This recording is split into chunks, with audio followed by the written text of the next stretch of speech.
this will be nasty for the people who are listening at home. So learning means same condition, new behavior.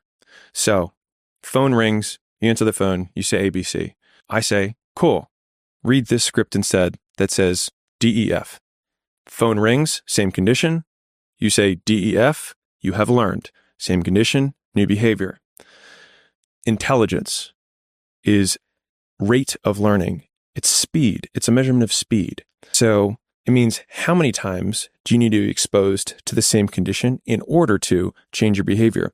If I teach someone something, that script, and then on the first try, they say DEF, and someone else, it takes 5 tries for them to say DEF, they are not as intelligent as the first person.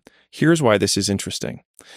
Every person who's listening to this right now has listened to 1,000 fucking podcasts, and they're in the exact same condition, and yet they have not changed their behavior, which means 1, they have not learned, and 2, they are dumb.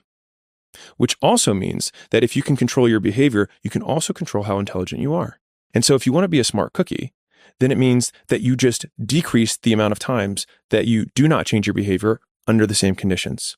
And so when I think about this, when I teach my team, when I teach anyone, I think in these conditions. And so every time you watch or you consume a piece of content, you read a book, if you think, what behavior am I going to change as a result of this? If the answer is nothing, you wasted your time and you pretended to be learning, but you were really entertaining yourself. And so that frame has been incredibly helpful for me to speed up how quickly I take action because I don't want to be a dodo bird.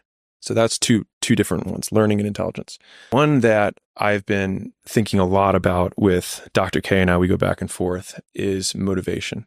So I'll tell you a story and then I'll bring it around. So I was at an event and a young lady said, Alex, can you just give me 60 seconds of motivation?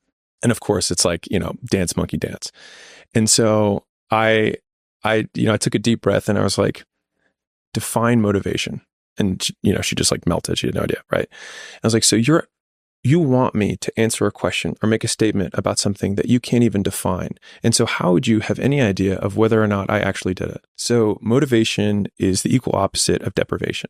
So we are most motivated when we are deprived of something. I'm most motivated to sleep when I'm sleep deprived. I'm most motivated to eat when I'm deprived of food. I'm most motivated to have sex when I haven't had sex in a while.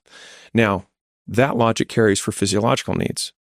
But then when you get into psychological things or intangible constructs, so like, let's think about money. By that same logic, you'd think, oh, poor people should be more motivated because they're deprived of money. But that we don't see that in reality. Many poor people are not that motivated.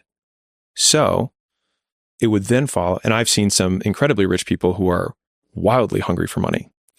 And so then it would follow that the deprivation comes from our reference point because money is intangible. And so it's how much do we perceive our deprivation around money? And so if all of my friends are billionaires and I'm worth $100 million, then I have a $900 million deficit that I have to come up. I'm $900 million poorer than the person who just is at $5,000 a month who wants to make $10,000 a month. I'm more motivated to make money than they are because I'm more deprived of it. And so in thinking about this, I then think, okay, what am I deprived of? That motivates me to go get it. And also when I want to try and judge the behavior of others or predict their behavior, I have to think, what things are they deprived of? Because I'll have a much stronger predictive power than trying to say, how do I motivate this person? Look at what